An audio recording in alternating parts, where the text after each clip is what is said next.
As a Bronx bus rider, I ride the BX13. With mobility challenges, I struggle with commuting both on the subway and the bus, and I'm not alone. More than 500,000 New Yorkers are shut out of the public transit system due to inaccessibility. What is your vision for making our subway and buses more accessible for riders? Do you support spending city capital money on MTA accessibility projects? And what other opportunities do you see? Yes, I do support using city funds towards the capital plan, specifically with regards to accessibility projects. And I think there are many opportunities in front of us.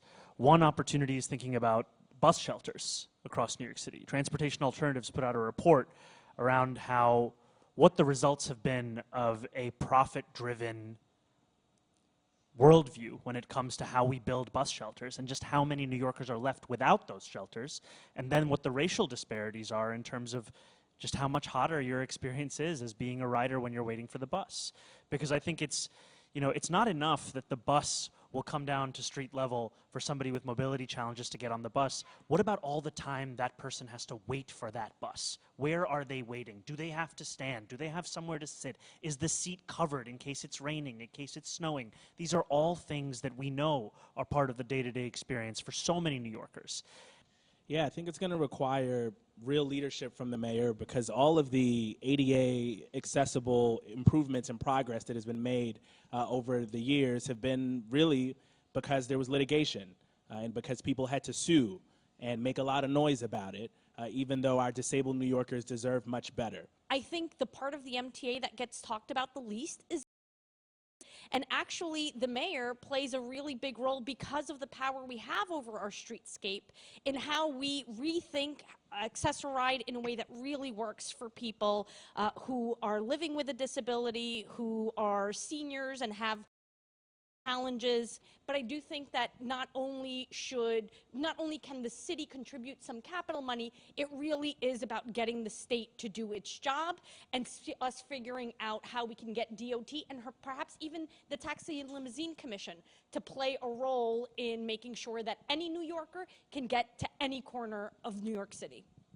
A mayor has to build an administration of people who are not his or her friend.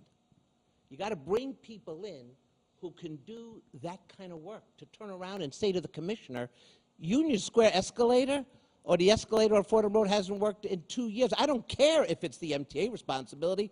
We share in this.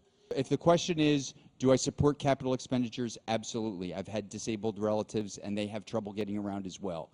And I think that New York should be a place where everyone can get everywhere, and we've got to think about opening up streets to not only buses, but to disabled-only lanes as well. And that those things will speed transportation and make transportation fair for everyone. It's a big part of why I was fighting for congestion pricing and helped bring the lawsuit to make sure it got off pause, because this is where the money is coming from for the MTA to live up to its legal obligations to get 95% of its stations accessible. And it's still absurd it's going to take another 25 years to do it, but I will be fighting to make sure. And again, I'm willing to put more money in the MTA capital budget from the city, but it has to come along with real city control to make sure those elevators actually get built